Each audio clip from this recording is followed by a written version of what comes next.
Alors bonjour à tous. Aujourd'hui, nous allons continuer à lire les commentaires compilés par saint Thomas d'Aquin sur l'Évangile selon saint Matthieu, donc la chaîne d'or. Et nous en sommes rendus au chapitre 10, qui va prendre du verset 1 au verset 4, que je vais lire. Puis, ayant appelé ses 12 disciples, il leur donna pouvoir sur les esprits impurs, afin de les chasser et de guérir toute maladie et toute infirmité. Or, voici les noms des 12 apôtres. Le premier est Simon, appelé Pierre, puis André, son frère, Jacques, fils de Zébédée, et Jean, son frère, Philippe et Barthélemy, Thomas et Matthieu le publicain, Jacques, fils d'Alphée et Thaddée, Simon le zélé, et Judas Iscariote, qui le trahit. Alors, commençons avec un commentaire tiré de la glose, qui nous rappelle que depuis la guérison de la belle-mère de Pierre jusqu'à cet endroit, les miracles opérés par Jésus-Christ sont racontés sans interruption, et ils ont tous eu lieu avant le sermon sur la montagne, ainsi que le prouve jusqu'à l'évidence la vocation de saint Matthieu qui s'y trouve comprise, car saint Matthieu a été un des 12 que Jésus a élus sur la montagne pour l'apostolat. Ici, l'évangéliste reprend son récit en suivant l'ordre dans lequel les faits se sont passés, après la guérison du serviteur du centurion, puisque le texte nous dit « Et Jésus, ayant appelé les 12 disciples, etc. » Saint Rémy nous dit que l'évangéliste nous rappelle qu'il venait de raconter que notre Seigneur avait engagé ses disciples à prier le maître de la moisson d'envoyer les ouvriers dans sa moisson, et il accomplit lui-même ce qu'il les a engagés à demander. Et le nombre 12, en effet, est un nombre parfait, puisqu'il vient du nombre 6 qui est parfait lui-même, parce qu'il se compose de ces fractions qui sont 1, 2, 3. Or, ce nombre 6 étant doublé, forme le nombre 12. Et la glose nous dit que cette multiplication par 2 peut signifier ou les 2 préceptes de la charité, ou les 2 testaments. Raban ajoute que le nombre 12, composé du nombre 3 multiplié par 4, signifie que les apôtres prêcheront la foi en la Sainte Trinité dans les 4 parties du monde. Donc ce nombre se trouve aussi figuré par avance, de plusieurs manières dans l'Ancien Testament. Dans les 12 enfants de Jacob, Genèse 35, dans les 12 chefs des enfants d'Israël, Nombre 1, dans les 12 sources d'eau vive d'Élim, Exode 15, dans les 12 pierres précieuses qui brillaient sur le rational d'Aaron, Exode 39, dans les 12 pains de proposition, Lévitique 24, dans les 12 hommes envoyés par Moïse pour examiner la terre promise, Nombre 13, dans les 12 pierres qui servirent à élever un autel, donc 3 Rois 18, dans les 12 autres pierres qui furent retirées du Jourdain, Josué 4, dans les 12 bœufs qui supportaient la mer d'Airain, 3 Rois 7, et pour le Nouveau Testament, dans les 12 étoiles que forme la couronne de l'épouse, donc Apocalypse chapitre 12. Et donc dans les 12 pierres fondamentales, dans les 12 portes de la Jérusalem céleste qui fut révélée à Saint Jean, Apocalypse 21.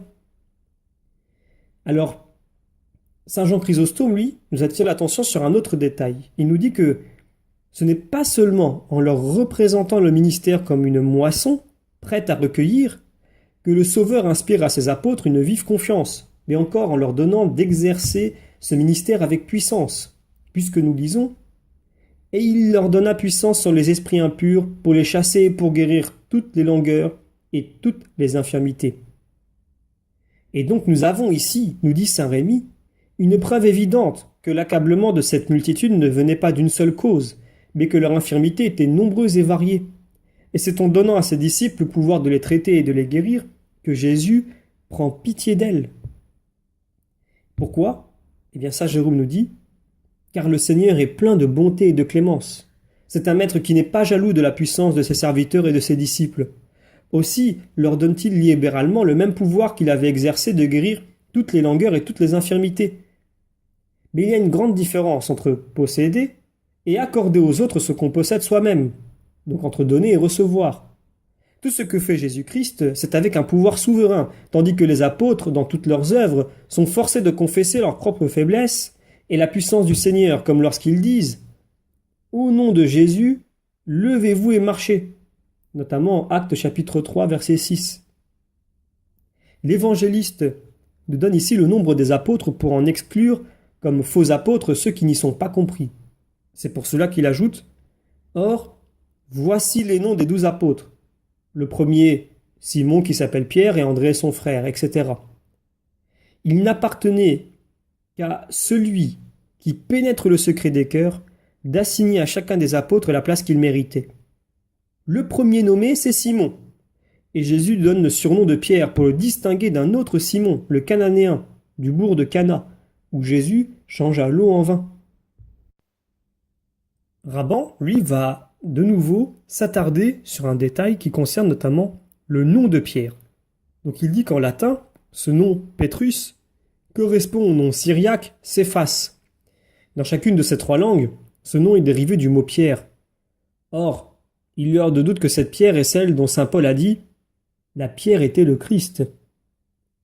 Saint Rémy ajoute « Quelques-uns ont voulu trouver dans ce nom, qui est grec comme en latin veut dire pierre, la signification d'un mot hébreu qui selon eux signifie dissolvant ou déchaussant ou connaissant. Mais cette interprétation a contre elle deux raisons, qui la rendent impossible. La première, c'est que dans la langue hébraïque, la lettre P n'existe pas, et qu'elle est remplacée par la lettre F. Ainsi on dit Philate ou pour Pilate. La seconde, c'est l'interprétation de l'évangéliste, qui raconte que le Seigneur dit à Pierre « Tu t'appelleras Céphas » et ajoute de lui-même, c'est-à-dire Pierre. Or, Simon signifie obéissant, car il obéit à la voix d'André et vint avec lui trouver le Christ. Peut-être aussi est-ce parce qu'il se montra plein d'obéissance pour la volonté divine et que sur une seule parole du Sauveur, il se mit à sa suite. Ce nom, selon quelques autres interprètes, peut encore signifier celui qui dépose son chagrin et qui entend une chose triste. En effet, à la résurrection du Sauveur, Pierre bannit la tristesse que lui avait causée la passion du Sauveur et son propre reniement, et il entendit, avec tristesse, le Sauveur lui dire « Un autre te scindra et te conduira là où tu ne veux pas. » Alors maintenant, prenons un passage en particulier où il est indiqué « Et André, son frère ». Cette expression est un grand honneur pour André, donc cette dénomination. Pierre est désigné par sa vertu, et André par la noblesse qui lui vient d'être le frère de Pierre. Saint Marc, au contraire, ne nomme André qu'après Pierre et Jean, les deux sommités du collège des apôtres. Et en cela, différent de Saint Matthieu, il les classe suivant leur dignité. Saint Rémy ajoute que André signifie viril, car de même que le mot virilis en latin vient du mot vir, donc nous avons un grec similaire pour le nom d'André. C'est à juste titre qu'on lui donne le nom de viril, parce qu'il a tout quitté pour suivre le Christ et qu'il a persévéré avec courage dans la voie de ses commandements. Revenons sur saint Jérôme. Il nous indique que l'évangéliste nous présente les apôtres associés deux par deux. Donc ils joignent ensemble Pierre et André, beaucoup moins unis par les liens du sang que par ceux de l'esprit. Jacques et Jean qui abandonnèrent leur père selon la nature pour suivre leur véritable père qui est au ciel. Jacques est-il dit fils de Zébédée et Jean son frère. Donc Jacques est ainsi désigné à cause d'un autre Jacques qui est fils d'Alphée. Donc vous voyez, comme nous le dit saint Jean Chrysostome, que ce n'est point par rang de dignité qu'il les place, car Jean ne l'emporte pas seulement sur les autres, mais sur son frère également. Saint Rémy précise que le nom de Jacques veut dire supplanteur, ou celui qui supplante. En effet, non seulement il supplanta les vices de la chair, mais encore il méprisa cette même chair, jusqu'à la livrer au glaive d'Hérode. Actes chapitre 12. Jean signifie la grâce de Dieu parce qu'il mérita d'être aimé de Dieu plus que tous les autres. Et c'est ce privilège d'amour particulier qui lui valut de reposer pendant la scène sur la poitrine du Sauveur. Donc voir notamment Jean chapitre 13. Viennent ensuite Philippe et Barthélemy. Philippe signifie l'ouverture de la lampe ou des lampes, parce qu'il s'empressa de répandre sur son frère, par le ministère de la parole, cette lumière dont le Sauveur l'avait éclairé lui-même. Barthélemy est un nom plutôt syriaque qu'hébreu. Il veut dire « le fils de celui qui suspend le cours des eaux », c'est-à-dire le fils de Jésus-Christ, qui élève le cœur de ses prédicateurs au-dessus des choses de la terre et les suspend, pour ainsi dire, aux choses célestes, afin que plus ils pénètrent les secrets du ciel, plus aussi la rosée de leur prédication sainte puisse s'enivrer et pénétrer les cœurs de ceux qui les entendent. Prenons maintenant le verset qui dit « Thomas et Matthieu le publicain ».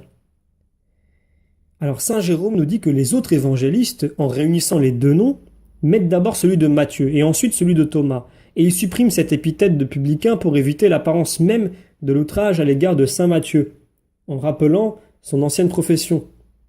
Mais lui-même se place après Saint Thomas et se dit hautement publicain, pour montrer que la grâce a surabondé là où le péché avait abondé. Romains chapitre 5. Donc Saint Rémy nous dit que le nom de Thomas signifie abîme ou gémeaux. En grec, il revient à celui de Didyme. Thomas mérite à la fois le nom d'Abîme et de Didyme, car plus ses doutes se prolongèrent, plus aussi furent profondes, et sa foi dans les effets de la passion du Seigneur, et la connaissance qu'il eut de sa divinité, ce qu'il prouva en s'écriant « Mon Seigneur et mon Dieu ». Matthieu signifie donner, car c'est par la grâce de Dieu que de publicain il devint évangéliste. Et ensuite, la suite du texte, et Jacques, fils d'Alphée et Thaddée. Donc Raban nous dit que Jacques, fils d'Alphée, est celui qui dans l'évangile et dans l'épître aux Galates est appelé le frère du Seigneur, notamment en Matthieu 13,55, Marc 5,3, etc. Parce que Marie, épouse d'Alphée, était la sœur de Marie, mère du Seigneur. Saint Jean l'appelle Marie, épouse de Cléophas, ou peut-être parce qu'Alphée portait aussi le nom de Cléophas, ou bien parce qu'après la naissance de Jacques, Marie, ayant perdu Alphée, épousa Cléophas en secondes noces. Saint Rémy nous dit que ce n'est pas sans raison qu'il est appelé fils d'Alphée, c'est-à-dire de celui qui est juste ou savant. Car non seulement il triompha des vices de la chair, mais encore il méprisa tous les soins qu'elle réclame. Il eut pour témoin de ses vertus les apôtres qui l'ordonnèrent évêque de l'église de Jérusalem. L'histoire ecclésiastique raconte de lui, entre autres choses, que jamais il ne mangea de viande et qu'il ne but jamais ni vin ni bière. Il ne faisait point usage de bain, ne portait pas d'habit de lin. Nuit et jour il priait, les genoux en terre. Ses vertus étaient si éclatantes que tous unanimement l'appelaient le juste. Thaddée est celui que saint Luc appelle Judas, de Jacques, c'est-à-dire frère de Jacques, pardon. Dans son épître, que l'Église reçoit comme canonique, il s'appelle lui-même frère de Jacques. Saint Augustin précise de son côté que quelques manuscrits lui donnent le nom de Lébé, mais qui empêche que le même homme porte simultanément 2 ou 3 noms différents? Saint Rémy précise que Judas signifie celui qui a confessé, parce qu'il a confessé la divinité du Fils de Dieu. Et on revient sur Raban, qui précise que Thaddée ou Lébé signifie sensé, ou celui qui s'applique à la culture du cœur. Prenons maintenant le passage Simon le Cananéen et Judas Iscariote, qui le trahit. Eh bien, saint Jérôme nous dit que Simon le Cananéen est celui qui est appelé Zéloté par un autre évangéliste, parce que Cana signifie zèle. Judas Iscariote est ainsi nommé ou du bourg où il a pris naissance, ou de la tribu d'Issachar. Et il semble que ce soit par une espèce de prophétie qu'il soit né pour sa condamnation. Car Issachar signifie récompense, et ce nom semble indiquer le prix de sa trahison. Saint Rémy précise que le nom d'Iscariote signifie souvenir du Seigneur, parce qu'il se mit à la suite du Sauveur, ou bien mémorial de la mort, signification qui se rapporte au dessein prémédité de la mort du Seigneur, ou encore suffocation, parce qu'il s'étrangla de ses propres mains. Il est à remarquer que le nom de Judas fut porté par 2 disciples de Jésus, qui sont la figure de tous les chrétiens. Judas, frère de Jacques, représente ceux qui persévèrent dans la foi, et Judas Iscariote, ceux qui abandonnent la foi pour retourner en arrière. La glose nous précise que les apôtres sont nommés 2 par 2 comme témoignage d'approbation de la société conjugale prise dans le sens figuré. Et saint Augustin, dans son ouvrage de la Cité de Dieu, nous dit que Jésus les choisit donc pour disciples et donna le nom d'apôtre à ces hommes de naissance obscure, sans distinction, sans instruction, afin que lui seul fût reconnu pour l'unique auteur de ce qui paraîtrait de grand dans leur personne comme dans leur action. Parmi ces 12 apôtres, il s'en trouva un mauvais. Mais Jésus fit servir sa méchanceté même au bien, en accomplissant par elle le mystère de sa passion, et en enseignant à son Église à supporter comme lui les méchants dans son sein. Et nous terminons avec un commentaire du théologien Raban qui nous dit que le choix de Judas pour apôtre n'est point le résultat d'une imprudence. Le Seigneur nous apprend par là combien grande est la vérité qui ne peut être affaiblie par la trahison même d'un de ses ministres. Il a voulu encore être trahi par un de ses disciples pour vous apprendre, lorsque vous serez trahi vous-même par un de vos amis, à supporter avec patience les suites de votre erreur et la perte de vos bienfaits. Et c'est donc ici que nous terminons la lecture des commentaires compilés par saint Thomas d'Aquin sur l'Évangile selon saint Matthieu, chapitre 10, versets 1 à 4.